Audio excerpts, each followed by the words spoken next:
Hello there and welcome to the video. In this one I want to look at another game by Leonid Stein. We had a look at a fantastic game in our last video, and we also had a look at some biographical information about Leonid Stein, who was a fantastic player. Here we have another game where he has the black pieces. This was played at a tournament in the Soviet Union in 1960. His opponent is, well, relatively known as well, Nikolai Krogius. I'm sure you've seen some of his games around. I surely have. But anyway, Stein had the black pieces again, and we had a King's Indian. So Krogius opened with pawn to d4. We have knight f6, and basically we follow the main line of the King's Indian. Black fianchettos the bishop, plays d6. Actually, castled first, and then played d6. Most people play d6 first, but some people like to allow e5 and play knight e8 and then hit the center with d6. I think I even showed the game with Bobby Fischer, where he allowed that. Very nice game. Do check that one out as well. Features a very, very nice sacrifice at the end. Similarly spectacular to what we're about to see, but, well, opinions may vary. Anyway, bishop e2, d6, knight to f3, and we have the main line, e5. And black is defending the pawn tactically, of course. Some trades on e5. There's always some resource of playing knight takes e4 and winning the piece back. White goes for a d5, the so-called Petrosian variation. And now Stein plays a move, a rare move, one that I haven't seen too often. He plays h6. This is quite unusual, and his idea is to, well, he wants to play a quick f5, but he's not playing knight d7 or knight d8 like most people do. He tucks the knight on h7. So let's see what happened. After castles, he goes knight h7. Knight e1, knight d7, knight d3, and now f5. So now we have, a different square and different possibilities for the knight. I'm not sure which one is better, but at least this is an interesting idea. So f3, f4, and now we have this typical kingside attack by black. He has all his pawns pointing towards the kingside, and meanwhile, white's pawn chain is directed towards the queenside. So white will try to execute his pawn break, play c5 at some stage, while black will go for some type of g5, g4, usually. So white gets on with it. b4, rook f7, c5. Now the knight comes back into the game. Knight d2 f6. Knight d2 f6. I thought he played the other knight. c6, and Stein takes. B takes on c6. Now the bishop comes out. Bishop to e6, b5, and now bishop f8. This looks a little bit unusual, because usually when we play bishop f8, the idea is to fortify d6 when white has a pawn c5 and he wants to take on d6, and we need extra protection for the pawn on d6. But here the idea is completely different, and we'll see that after knight b4, which looks strong because, white wants to get a hold on this square, and if he does, he has a great position. We'll play the knight to d5 and get the bishop to c4. But Stein sacrifices a pawn, plays d5.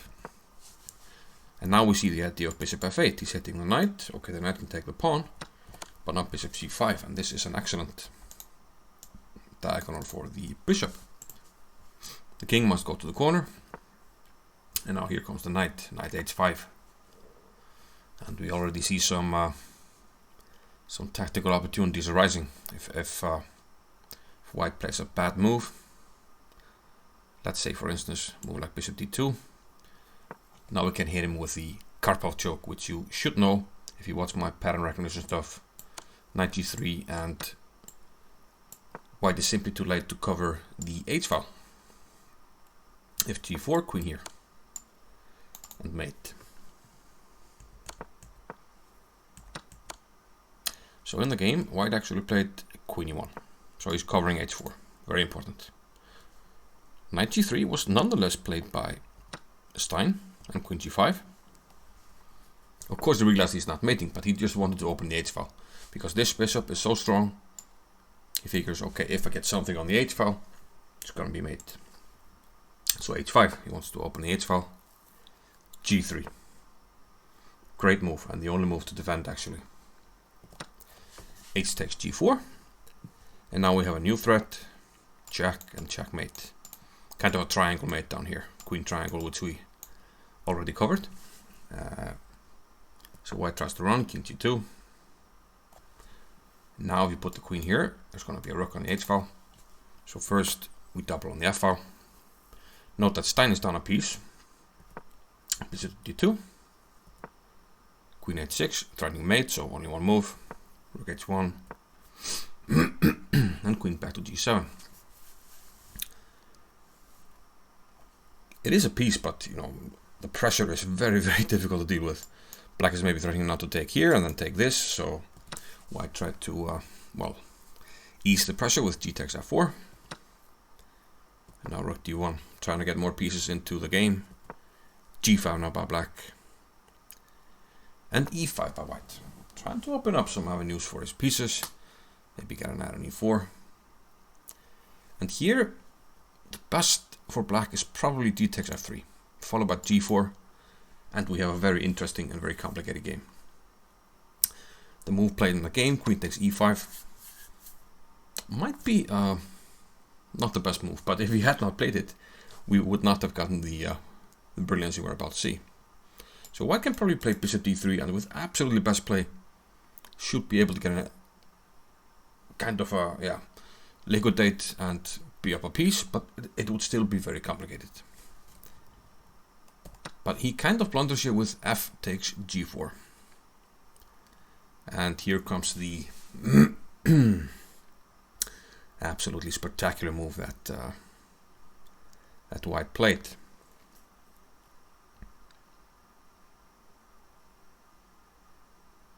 And well, it's difficult to see. First of all, if we just take this, it looks fine, but then everything is blockaded here. Material is equal, and white can start to activate his pieces. Play bishop c3 next, bishop d5 is coming, and white is probably doing great. The move that Stein played must have come as an absolute shock to Nicola Krogius. Queen takes e2. What on earth is this? Krogius thought for a while, and he took the queen with the queen, which is a bit like simply resigning. The critical move is if he takes with the knight. And here things will get very interesting. Bishop takes d5. So we were down the whole queen, but okay, we get one piece back. And I guess the best way to defend is to play king f1. Try to get some kind of position. I looked at some lines, maybe something like this, for instance. Okay, yeah, f3. And white can get a position where he gives back the queen.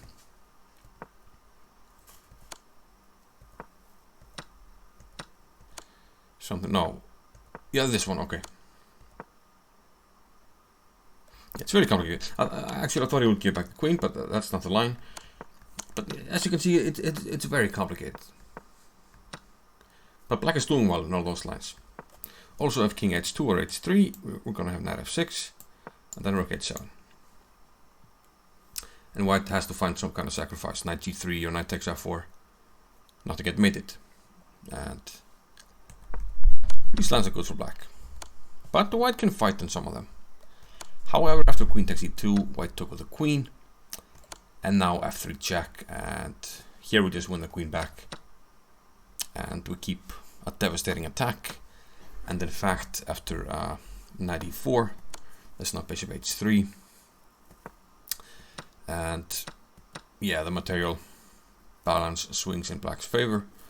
White can take this bishop on c5, but unfortunately there's rook f2.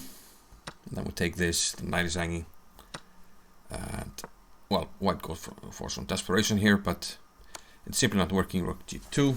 And now the king has to go to the corner. Because if you go here, there's going to be a discovery, and we pick up the knight. So king to the corner, but now the knight comes. Knight g4, threatening mate. Knight e4, and Kroki is resigned. It's made in a few moves. It's quite funny actually that the best the computer comes up with is stalling with knight f6. Then coming back, we want the mate again, but we stall again. Then we come back. No, actually we come back. Let's see. Yeah, no, we go here. Yeah. So now we're turning mate in 2 here and here. So we stall again. Check. Then we go here. And now finally we can deliver the mate.